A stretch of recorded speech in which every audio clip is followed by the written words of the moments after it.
Welcome to the session about digital health business building and scaling. Really happy to have you all of you here today. I just need to start with a small print that this does not constitute any advice or any does not violate applicable laws. Now we can move ahead, and I'm really happy to introduce you to my co-presenters here today. First of all, Amy, our digital therapeutics expert from the New Jersey office, my colleague Stephanie from San Francisco, who is our design expert. And then, as health tech business building is a really hands-on practical thing, I'm particularly happy that we have Ofer Leitner, the president of Happify Health today, as well as Bruce Hellman, the CEO of UMotive, who will talk a bit about their practical experiences and learnings that they had in business building and scaling. First of all, on the next slide, I want, if we move one further, I want to talk a little bit about the basis of our perspective here on digital health business building. First of all, we've followed a tried and tested business building approach that has been used for more than 200 business building and scaling pieces. We also talk about some of the learnings and the experiences from the digital health value pools work, as well as experience from the Global Health Tech Network, a community of more than 800 digital health companies. And on the right, you can just see here also some of the business building stats and the impact that this business building method has delivered, both in terms of return on investment, likelihood of scaling, and then looking at incumbent businesses and business buildings, the margin versus the legacy business. On the next page,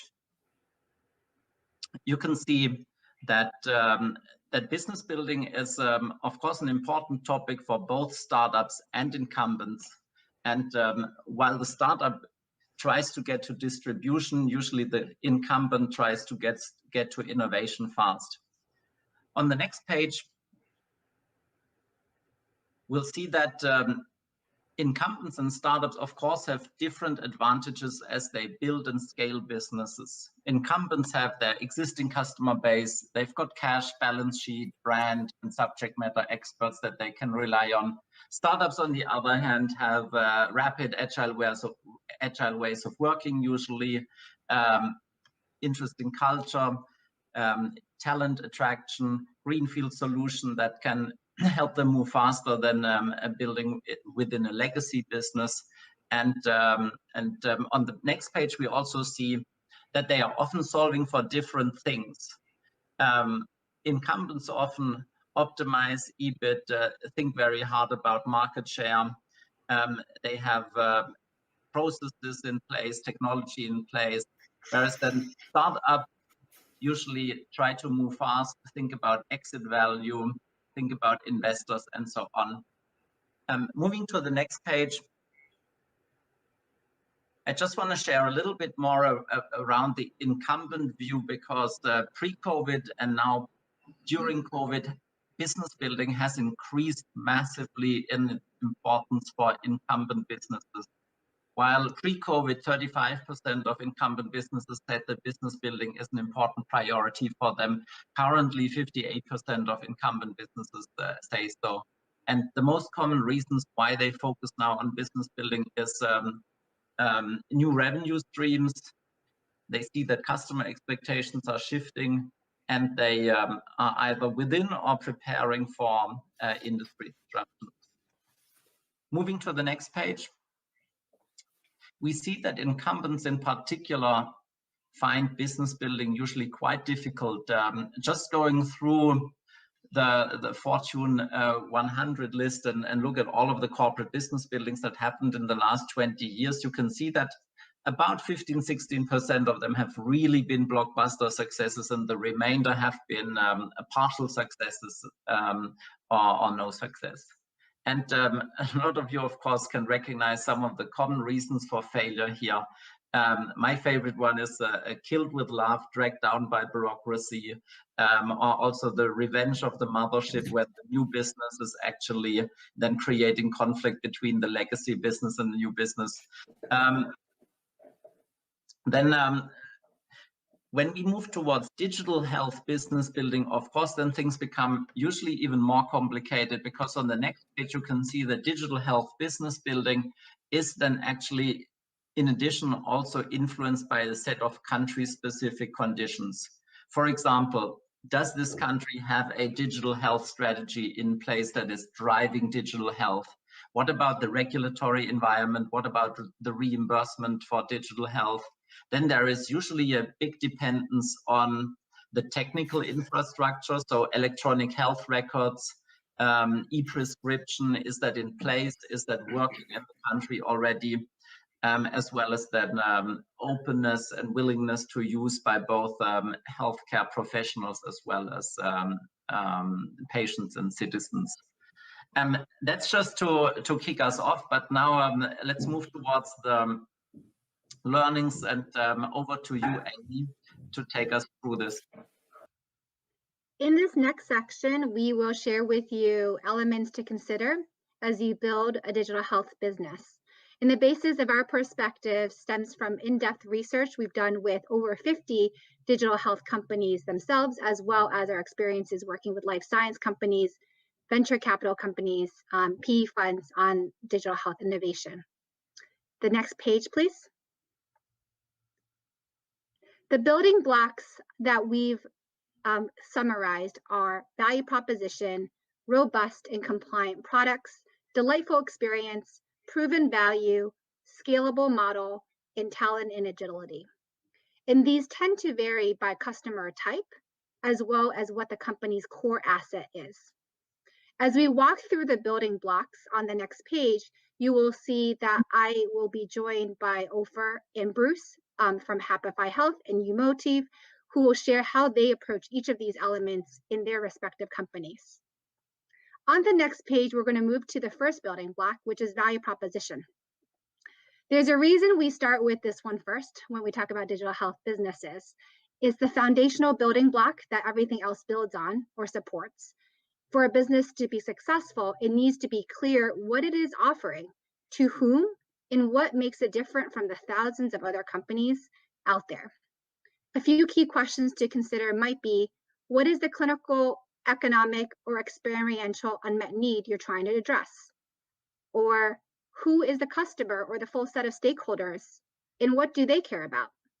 For example, for a payer, clinical outcome and cost of care might be the most important metrics, while for patients, experience often matters just as much as outcomes.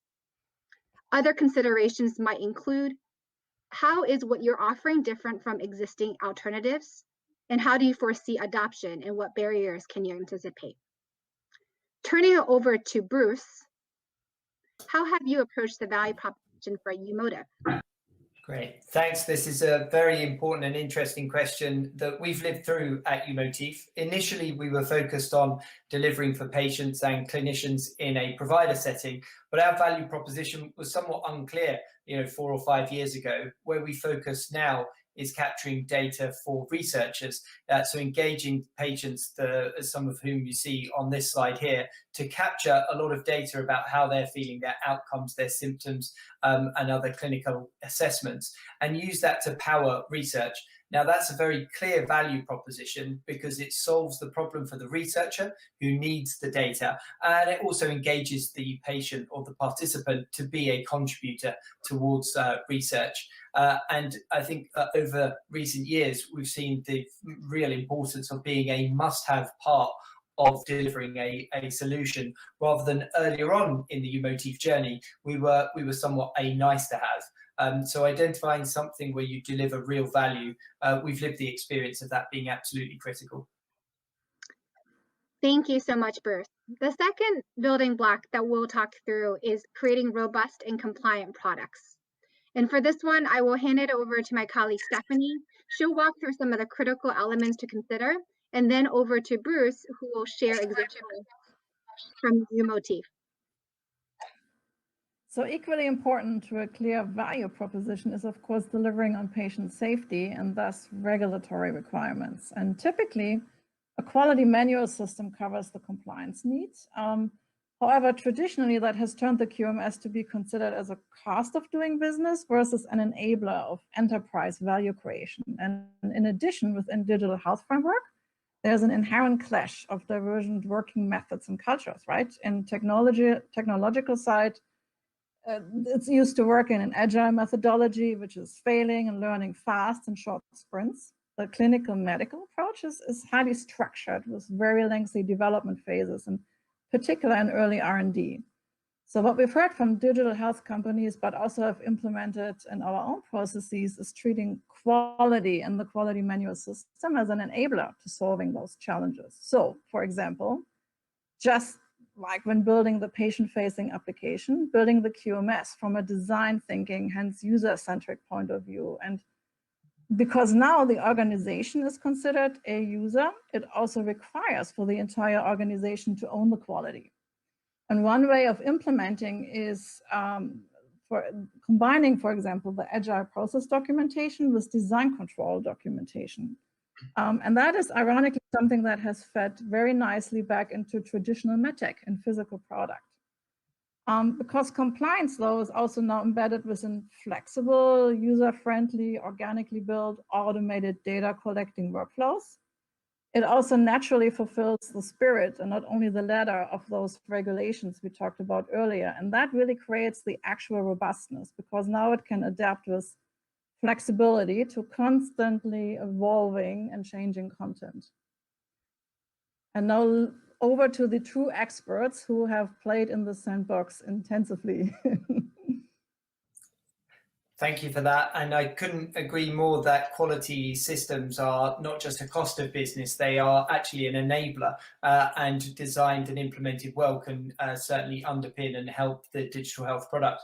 I talked earlier about our move from initially working with providers and patients to now our focus on delivering for researchers. And most of our clients are big pharmaceutical companies and CROs, and we therefore have to work within a very regulated industry, working to good clinical practice and many other regulations. So having the right level of robustness and compliance is absolutely essential for what we deliver. And over recent years, we've seen that in implementing quality management systems and better ways of implementing technology, that raises up the quality level for our own team and what we can deliver to clients as well. I think the big takeaway I'd have is that when starting on this journey to build a digital health business, I think it's important to embrace the need for quality. We've now implemented ISO 9001. You really have to embrace it and see this as a part of an enabler. And something that is a benefit to your business, not a cost. It doesn't detract from the real work. This is the real work. It's absolutely vital. And if you don't pay attention to ticking the boxes for things like GDPR, HIPAA, and other privacy regulations, you will only go so far, and then you'll realize that you're not really serving your clients. So this is all part of delivering what is actually a good product and a good service to your customers. Thank you, Stephanie and Bruce. In our next building block, we talk about delightful experience. This is one that I imagine all of us can relate to as consumers. As consumers, we tend to gravitate toward products and services that are easy to use, intuitive, delightful. Think about your favorite gaming console, or your favorite kitchen gadget, or your favorite social media platform. Why does it attract you and keep you engaged? We should be applying the same focus on experience with our digital health products and services as tech companies and consumer products companies use for everyday items that we all love and use. As we think about the word delightful, one way to break it down is to ask, is it simple to use? Does it integrate with existing journeys, workflows, and processes seamlessly? Is it engaging? And is it personal? Now over to you, Ofer. How have you thought about this building block in the context of Happify Health? Thanks, Amy. This is a great topic. For us, everything starts with creating delightful experiences. If you don't have the delightful experience that engages the patient, that retains the consumer, you simply don't have an application. So we have to make sure but whatever we do first and foremost is patient-centric and really drive the level of experience that consumers are expecting from their applications outside of healthcare into healthcare. When we began the journey, we spent close to 2.5 years in optimizing this journey to make sure that we got the patient experience right. If you don't get it right, you would see what happens with most healthcare applications that would not survive 30 days retention at an acceptable rate. If you can deliver retention, you can't really deliver clinical protocols, you can't deliver the value over time. So make sure that you really think consumer when you start building the applications. Make sure that you A/B test every single thing, color palette, sounds, colors. Make sure that you understand the emotional attachment of people into the application, and make sure that you drive the right behaviors. When you have that foundation, you can really step forward and making sure that you step into advancing your product through other elements with the confidence that your product would really deliver for consumers.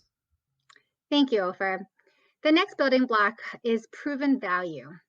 This is important to all stakeholders, whether they are a payer, a provider, a patient, or a pharmaco.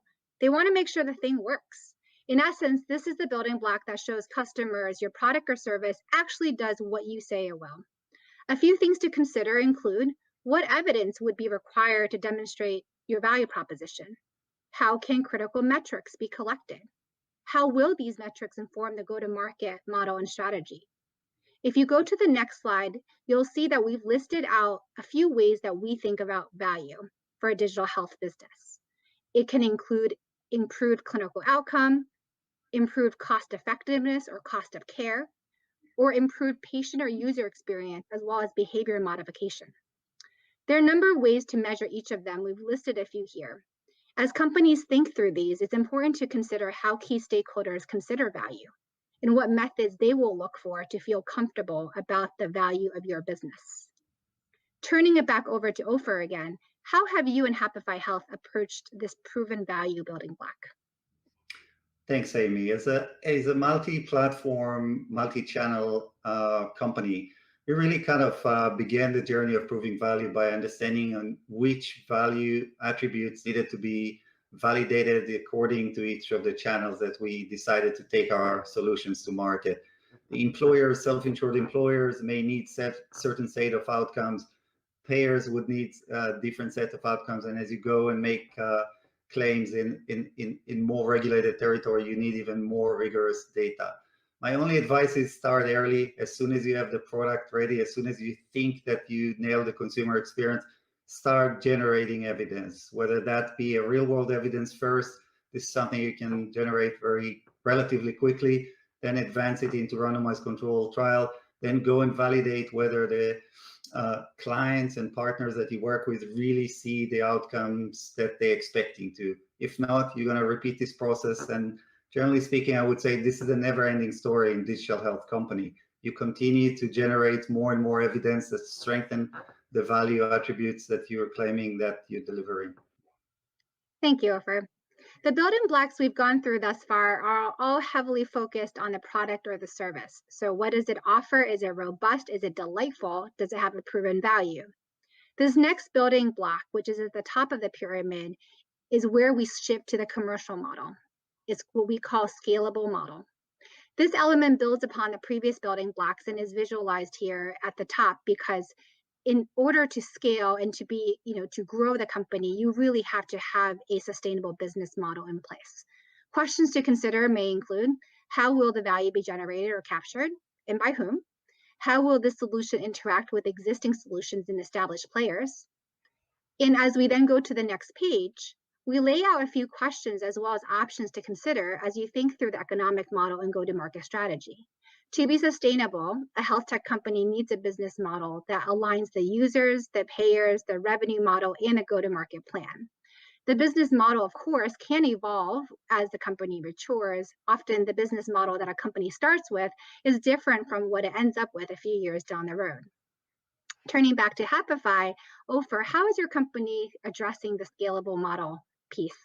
Amy, scalability in the business model is very important. As a company in digital health, we should assume that most of these business models are scaling well, but you need to make sure that you pay attention for a few things. One, does your product deployment scale? Can you deploy it at scale? Do you have a business model that scales with volume?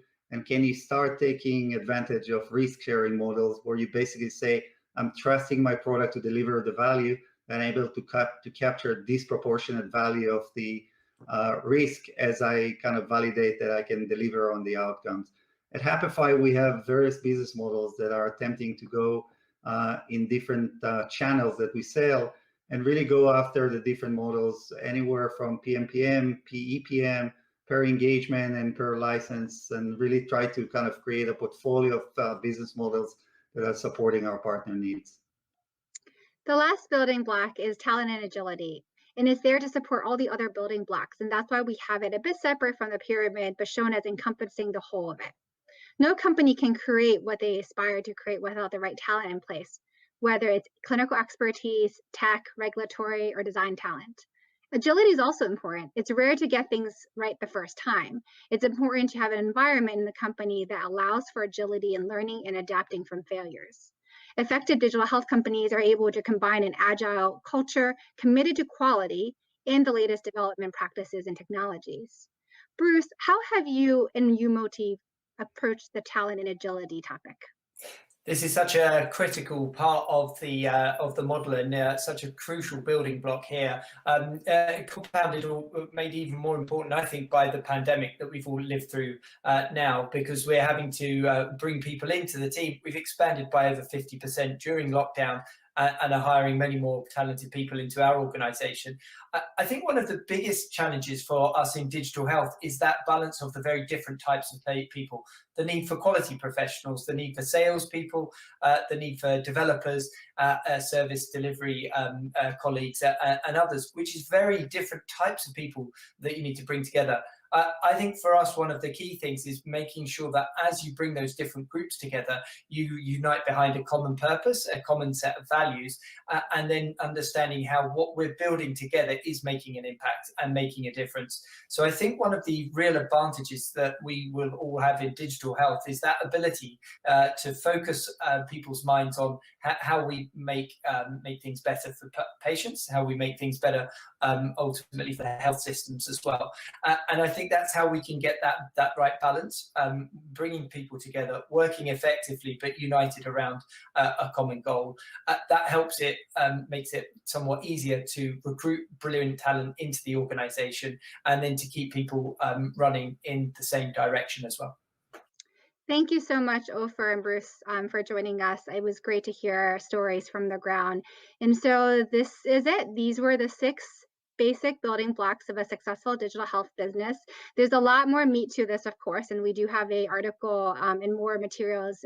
Feel free to get in touch. And then with that, I am going to turn it over to my colleague, Tobias, to wrap us up. Thank you, Amy, Steffi, Ofer, and Bruce. That was great. If you're now curious what the Health Tech Network is and where some of the things that we referenced can be found, just here a quick intro. The Health Tech Network is in essence a network of more than 800 digital health and health tech CEOs globally, ranging from Canada to Australia. If you are a health tech CEO or a digital health CEO or founder and you're interested in joining, please email us as healthtechnetwork@mckinsey.com. And on the next page, you'll also find our contact details and where you can find the paper that we just referenced. So you can see here also, if you want to get in touch with Ofer or Bruce and find more information about Happify Health and Umotive, LinkedIn, Twitter, email information, same for Amy, Stephanie, and myself. And at the bottom left, you can see again the Health Tech Network email address, as well as the website where you can find the article about health tech business building that we referenced today. Thank you very much for your attention. It was great being with you today, and have a great rest of your conference.